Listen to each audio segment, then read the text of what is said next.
सावित्री कुंडलिनी एवं तंत्र सीरीज में आज हम जिस आयाम की चर्चा कर रहे हैं वह है मनुष्य शरीर के अंदर 7 आयाम, सप्त आयामी चेतन सत्ता। इसका पहला पार्ट हमने अगले वीडियो में बनाया था। आज इसका दूसरा पार्ट हम शुरू कर रहे हैं। मनुष्य के 7 शरीरों का वर्णन। पहला है स्थूल शरीर यानी फिजिकल बॉडी।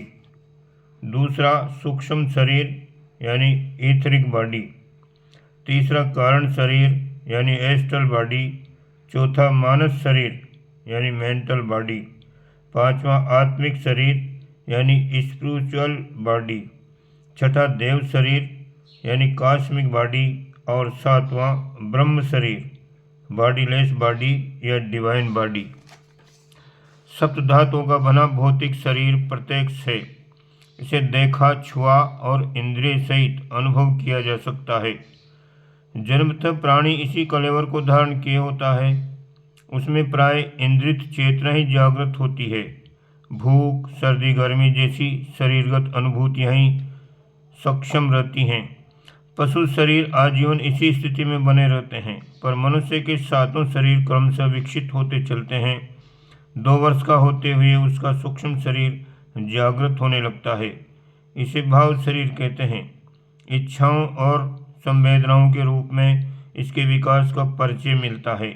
मान अपमान, अपना पराया, राग द्वेष, संतोष असंतोष, मिलन वियोग जैसे अनुभव भाव शरीर को होते हैं। यही सूक्ष्म शरीर है। बीज में से सर्वप्रथम अंकुर निकलता है, पीछे उसका विकास 2 पत्ती के रूप में होता है। स्थूल शरीर को अंकुर कहा जाए तो सूक्ष्म शरीर को उसका पत्तों के रूप में विकसित होना माना जा सकता है। फिजिकल बॉडी तो यथास्थान बनी रहती है, पर उसमें नई शाखा भाव शरीर के एस्ट्रल बॉडी के रूप में विकसित होने लगती है। यूँ 7 शरीरों का अस्तित्व आत्मा के साथ साथ ही रहता है, पर उनका विकास आयु और परिस्थितियों के आधार पर धीमे अथवा तीव्र गति से स्वल्प अधिक मात्रा में होता चलता है। तीसरा कारण शरीर विचार, तर्क, बुद्धि से संबंधित है। इसका विकास व्यवहारिक सभ्यता और मान्यता परक संस्कृति के आधार पर होता है। यह किशोरावस्था में प्रवेश करते करते आरंभ होता है और वयस्क की स्थिति तक पहुँचते पहुँचते अपने अस्तित्व का ठीक तरह परिचय देने लगता है। बालक मताधिकार 18 वर्ष की आयु में मिलता है। अल्पवयस्कता इसी अवधि में पहुंचने पर पूरी होती है। 12 से लेकर 18 वर्ष की आयु में कारण शरीर का काम चलाव विकास हो जाता है। यौन संवेदनाएं भी इसी अवधि में जागृत होती हैं। सामान्य मनुष्य इतनी ही ऊंचाई तक बढ़ पाते हैं। फिजिकल, इथरिक और एस्ट्रल बॉडी के 3 वस्त्र पहनकर ही दरिद्र लोग दिन गुजार लेते हैं। धोती, कुर्ता और जूता इतने से ही गरीबों का काम चलाना पड़ता है। अधिकांश लोगों की जिंदगी इसी सीमा में रहकर समाप्त हो जाती है। इसलिए मोटे तौर पर से 3 शरीरों की व्याख्या करके बात पूरी कर ली जाती है। प्रथम शरीर में शरीरगत अनुभूतियों का सुख दुख, दूसरे में भाव संवेदनाओं और तीसरे में लोकाचार एवं यौनाचार की प्रौढ़ता विकसित होती है और एक काम चलाऊ मनुष्य स्तर का ढांचा बनकर खड़ा हो जाता है। 3 शरीरों के बाद मनुष्य की विशेषताएं आरंभ होती हैं। मनस शरीर में कलात्मक रसानुभूति होती है, कवित्व जागता है, कोमल संवेदनाएं उभरती हैं। कलाकार, कवि, संवेदनाओं के भाव लोक में विचरण करने वाले भक्तजन, दार्शनिक, करुणार्थ, उदार देशभक्त इसी स्तर में विकसित होने पर बनते हैं। ये स्तर उभरे तो पर विकृत बने चले तो व्यसन और व्यभिचार जन्य क्रीड़ा कौतुकों में रस लेने लगता है। इसी स्तर के लोग कामुक एवं रसिक पाए जाते हैं। मनस क्षेत्र के विकसित व्यक्ति असामान्य होते हैं। उनकी पहचान रसिकता की मन स्थिति से होती है। सूरदास, तुलसीदास जैसे संत अपने आरंभिक दिनों में कामुक थे। वही पेट्रोल अब दूसरी दिशा में गाड़ी दौड़ाने लगा तो संवेदनाएं कुछ से कुछ करके दिखाने लगीं। महत्वाकांक्षाएं इसी क्षेत्र में जागृत होती हैं। दूसरे शब्दों में उसे अहंकार भी कहा जा सकता है। महत्वाकांक्षी व्यक्ति ही भौतिक जीवन में तरह तरह के महत्वपूर्ण प्रयास करते हैं और असाधारण लोगों में अपनी गणना कराते हैं। इसे प्रतिभा भी कह सकते हैं। प्रतिभाशाली लोगों का मनस तत्व प्रबल होता है, उन्हें मनस्वी भी कहा जा सकता है। वाल्मीकि, अंगुलीमाल, अशोक जैसे महत्वाकांक्षी विकृत मन स्थिति में घोर आतंकवादी रहे थे, पर जब मुड़ गए तो श्रेष्ठ मार्ग में भी उन्हें चोटी की सफलता प्राप्त करने में देर नहीं लगी। इसे मेंटल बॉडी की प्रखरता एवं चमत्कारिता कहा जा सकता है। पांचवा शरीर, आत्मिक शरीर, स्पिरिचुअल बॉडी में अतीन्द्रिय शक्तियों का निवास होता है। अचेतन मन की गहरी परतें जिनमें दिव्य अनुभूतियाँ होती हैं, इसी पांचवें शरीर से संबंधित हैं। मेस्मेरिज्म, हिप्नोटिज्म, टेलीपैथी, क्लैरिहाइंस जैसे प्रयोग इसी स्तर के विकसित होने पर होते हैं। कठोर तंत्र साधनाएं एवं उग्र तपश्चर्याएं इसी शरीर को परिपुष्ट बनाने के लिए की जाती हैं। संक्षेप में इसे दैत्य सत्ता कहा जा सकता है। सिद्धि और चमत्कारों की घटनाएं, संकल्प शक्ति के बड़े चढ़े प्रयोग इसी स्तर के समर्थ होने पर संभव होते हैं। सामान्य सपने तो सभी देखते हैं, पर जब चेतना इस पांचवें शरीर में जमी होती है तो किसी घटना का संदेश देने वाले सपने भी दिख सकते हैं। उनमें भूत भविष्य की जानकारियों तथा किन्हीं रहस्यमय तथ्यों का उद्घाटन भी होता है। भविष्य वक्ताओं, तांत्रिकों एवं चमत्कारी सिद्ध पुरुषों की गणना पांचवें शरीर की जागृति से ही संभव होती है। ऊंची मीनार पर बैठा हुआ मनुष्य जमीन पर खड़े मनुष्य की तुलना में अधिक दूर की स्थिति देख सकता है। जमीन पर खड़ा आदमी आंधी का अनुभव तब करेगा जब वह बिल्कुल सामने आ जाएगी, पर मीनार पर बैठा हुआ व्यक्ति कई मील दूर जब आंधी होगी तभी उसकी भविष्यवाणी कर सकता है।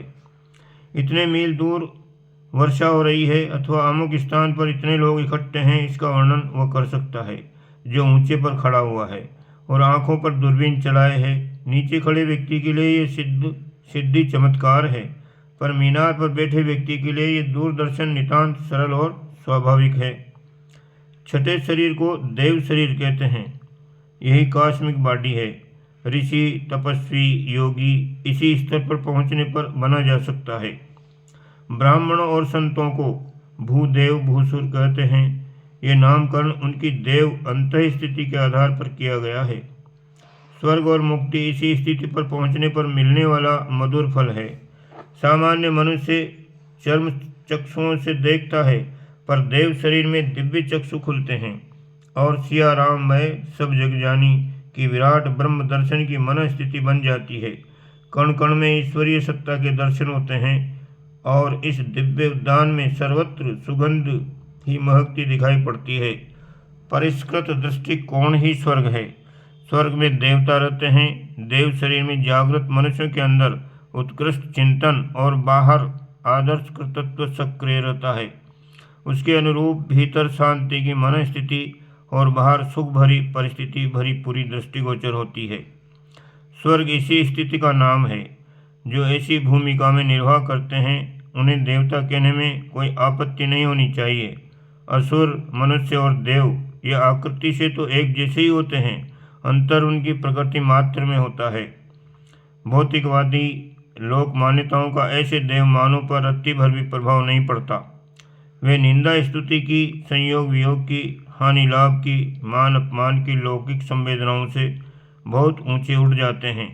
लोक मान्यताओं को वे बाल बुद्धि की दृष्टि से देखते हैं। लोभ और मोह के, वासना और तृष्णा के बहुबंधन ही सामान्य मनुष्यों को बेतरह जकड़े रहते हैं और इन्हीं धागों में बंधकर उन्हें कठपुतली जैसे भोंडे नाच नचाने में और इन्हीं धागों में बंधकर उन्हें कठपुतली जैसे भोंडे नाचने पड़ते हैं। छठवीं देव भूमिका में पहुंची हुई देव आत्माएं मात्र आदर्श और कर्तव्य भर को पर्याप्त मानती हैं। आत्मा और परमात्मा को संतोष देना ही उन्हें पर्याप्त लगता है। वे अपनी गतिविधियां निर्धारित करते समय लोक मान्यताओं पर तनिक भी ध्यान नहीं देते, वरन उच्च स्तरीय चेतना से प्रकाश ग्रहण करते हैं।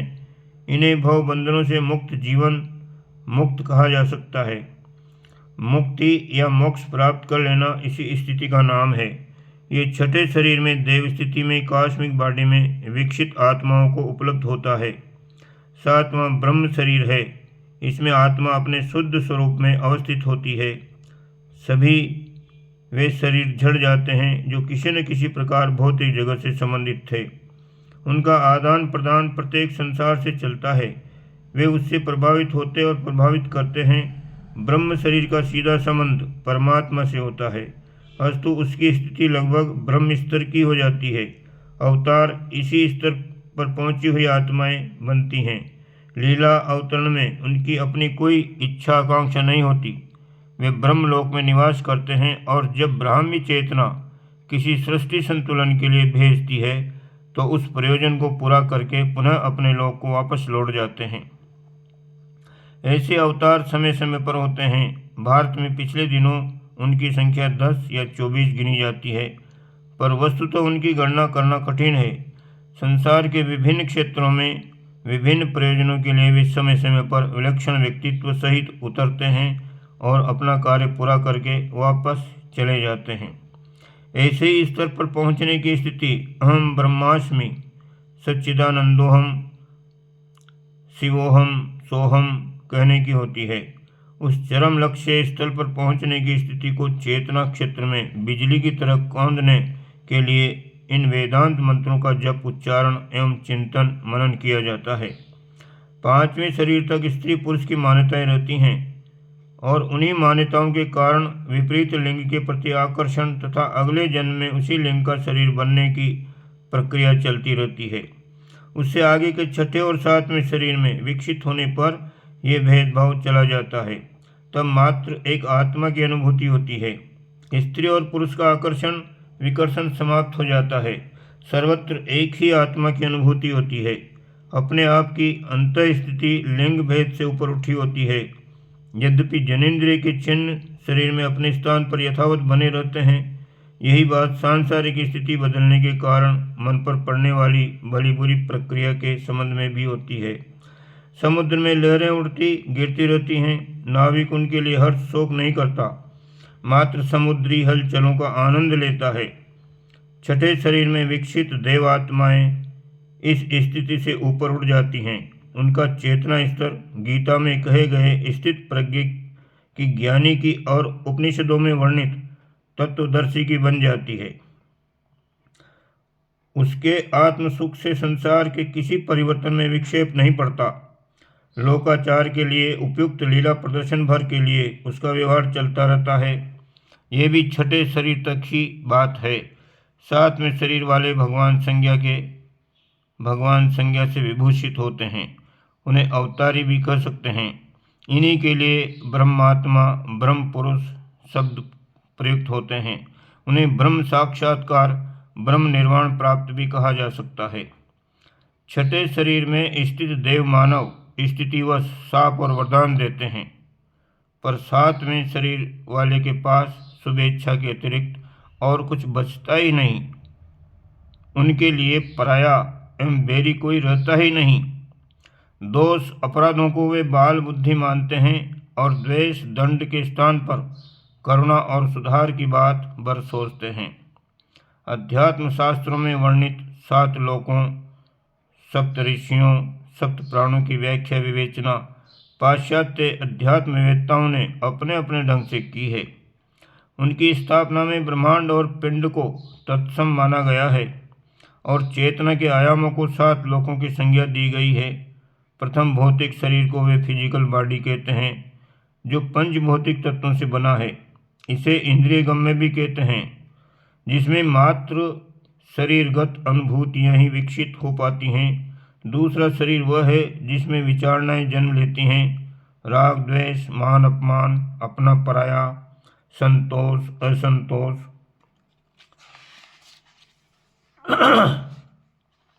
मिलन बिछोह की कड़वी मीठी अनुभूतियां होती हैं। ये ईथरिक बॉडी है, जिस थियोसॉफिक ईथरिक डबल कहते हैं। वो प्राणमय कोश के समतुल्य मानते हैं, जबकि वह इससे भी विस्तृत परिधि वाला क्षेत्र है। इसे ही बायोफ्लक्स के रूप में देखा या मापा जाता है। तीसरी शरीर विचार तर्क बुद्धि ज्ञान से संबंधित है। इसका विकास व्यवहार, सभ्यता, मान्यता, अभिरुचि, संस्कृति आदि से संबंधित है। मनुष्य शरीर में कलात्मक रसानुभूतियाँ होती हैं, कोमल भाव संवेदनाएं जागती हैं। ये भाव लोक है। करुणा, दया, उदारता, आदर्शवादिता इसी शरीर में निवास करती हैं। छोटा शरीर मनुष्य शरीर है, जिसमें महत्वाकांक्षाएं उभरती हैं और साहस, पराक्रम परिपक्व होता है। इसी आधार पर व्यक्ति अपने भविष्य का निर्माण करता है। इसके सुनियोजन से व्यक्ति महानता को एवं विकृत हो जाने से पतन को प्राप्त होता है। पांचवा शरीर आत्मिक शरीर है, जो अतीन्द्रिय क्षमताओं का भंडागार है। अचेतन मन भी इसी सीमा में अपने पैर जमाए हुए है। छठे देव शरीर में ऋषि, तपस्वी, योगी, संयमी बना जाता है। भूसुर के नाम से जानने वाले महामानव का यही कार्य क्षेत्र है। सातवें शरीर में स्व पर भेद मिट जाता है। आत्मवत सर्वभूतेषु और वसुदैव कुटुंबकम की भावना जागृत होती है। आत्मस्वरूप और ब्रह्म शरीर की अनुभूति होती है। स्वर्ग और मुक्ति का क्षेत्र भी यही है। शिव पुराण में महापराक्रमी शिवपुत्र स्कंद या कार्तिकेय जन्म की विचित्र कथा आती है। असुरता के दमन व देव सत्ता की स्थिरता हेतु शिव जी को पुत्र जन्म की आवश्यकता अनुभव हुई। देवताओं की प्रार्थना को स्वीकार कर लिया गया। शिव जी का रेतस अग्नि रूप में बाहर आया। पार्वती जी उसे धारण करने में असमर्थ थीं, तो वैश्वानर ने नारी रूप धारण किया और अपने गर्भ में उस अग्नि रूप रेतस को स्थान दिया। स्कंद जन्मे तो जन्मते ही उनका प्रचंड तेजस देखकर असमंजस हुआ कि पोषण कौन करे। पार्वती जी का अनुभव नहीं था। तब इस कार्य को 6 कृतिकाओं ने संभाला। उन्होंने ही पाल पोस कर इस पुत्र को बड़ा किया। 6 कृतिकाओं का दूध पीने के लिए उनके 6 मुंह उत्पन्न हो गए। इसलिए कार्तिकेय को बड़ा भी कहते हैं। समर्थ होने ही दुर्दांत दैत्यों से उन्होंने युद्ध किया। वो उन्हें परास्त कर देव शासन की स्थापना की।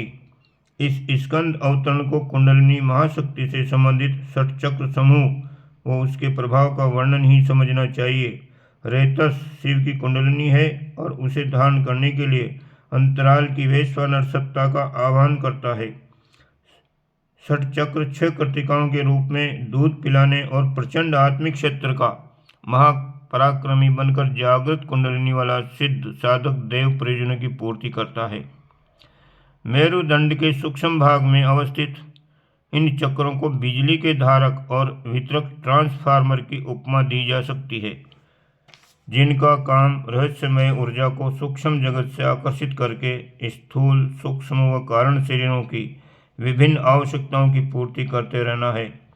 इन दिव्य शक्तियों की समन्वय पुंज लोगस नाम से अंग्रेजी में जाना जाता है। तंत्र विधान के अनुसार विश्व की प्रमुख शक्तियों को 7 भागों में विभाजित किया गया है।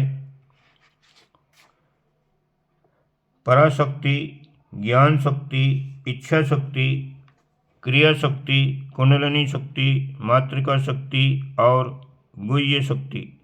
इन सब का एकीकरण ही ग्रांड यूनिफिकेशन ऑफ फोर्सेस नाम से जाना जाता है, जिस पर भौतिकी का अनुसंधान चल रहा है। अध्यात्म शास्त्र में वर्णित 7 लोक, समुद्र, द्वीप, पर्वत आदि का वर्णन है। भूगोल से इनकी संगति नहीं बैठती। वस्तुतः अध्यात्म क्षेत्र की संरचना और क्षमता स्रोतों का उल्लेख है। ये 7 रत्न भंडारों की तिजोरी है, जिसमें वह सब कुछ भरा हुआ है जिनकी प्रत्यक्ष और परोक्ष में मनुष्य को आवश्यकता अनुभव होती है।